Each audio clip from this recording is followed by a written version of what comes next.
I'll never see these faces again. আমি যে আবার আমার জীবনে আমার মাকে দেখতে পাবো এটা আমি কখনো ভাবতেও পারিনি। আমি আল্লাহর কাছে সত্যি অনেক কৃতজ্ঞ। এভাবে কান্না করতে করতে বিদেশি সাংবাদিকদের কাছে কথাগুলো বলছিল ব্যারিস্টার আরমান। সত্যি এত বয়স্ক মানুষ হয়েও কিভাবে তিনি ছোট শিশুদের মতো কান্না করতে করতে কথাগুলো বলছিলেন। কতটা নির্যাতন চালানো হয়েছিল সেই আয়না ঘরে, তার ওই ভয়াবহ বর্ণনা দিচ্ছিলেন এই ব্যারিস্টার। তো দর্শক বন্ধুরা, সম্পূর্ণ ভিডিওটি দেখে অবশ্যই সঙ্গেই থাকবেন। ব্যারিস্টার আরমান আয়নাঘর থেকে আসার পর থেকে শরীর অসুস্থ থাকার কারণে কোনো সংবাদ মাধ্যমে তিনি কথা বলেননি, কিন্তু এবারে এক বিদেশি সাংবাদিকের সাথে কথা বলেছেন আয়নাঘর নিয়ে। তিনি সেই সময় তার কষ্টের কথা বিবরণ দিয়ে বলতেছিলেন। তিনি বলেন, জীবিত থেকে মৃতের মতো ঘোর আমানিশায় কেটেছে 8টি বছর। চোখ এবং হাত বেঁধে ফেলে রাখা হয়েছে বছরের পর বছর।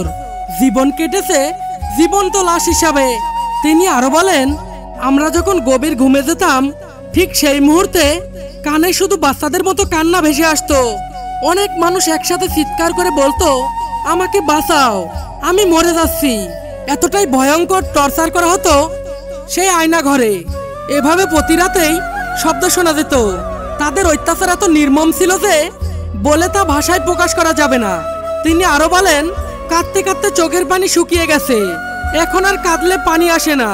তিনি বলেন, 8 বছর পর আমি আমার মায়ের কাছে ফিরে এসেছি, এটা আমি কল্পনাও করতে পারি না।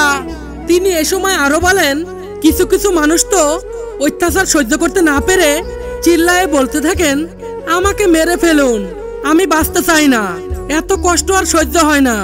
এতটাই নির্দয়ভাবে অত্যাচার চালাতো প্রতিদিন আমাদের উপর। আর এইভাবেই কান্নায় ভেঙে পড়ে ব্যারিস্টার আরমান। প্রিয় দর্শক, শেখ হাসিনার আয়নাঘর নিয়ে বর্তমান সরকারের কেমন ব্যবস্থা নেওয়া উচিত বলে আপনার ধারণা? আর আয়নাঘরের সাথে যারা জড়িত তাদেরকে খুঁজে বের করে কেমন শাস্তি দেওয়া উচিত বলে আপনার মনে হয়, সেটা কিন্তু অবশ্যই কমেন্ট করে জানিয়ে দিবেন। আল্লাহ হাফেজ।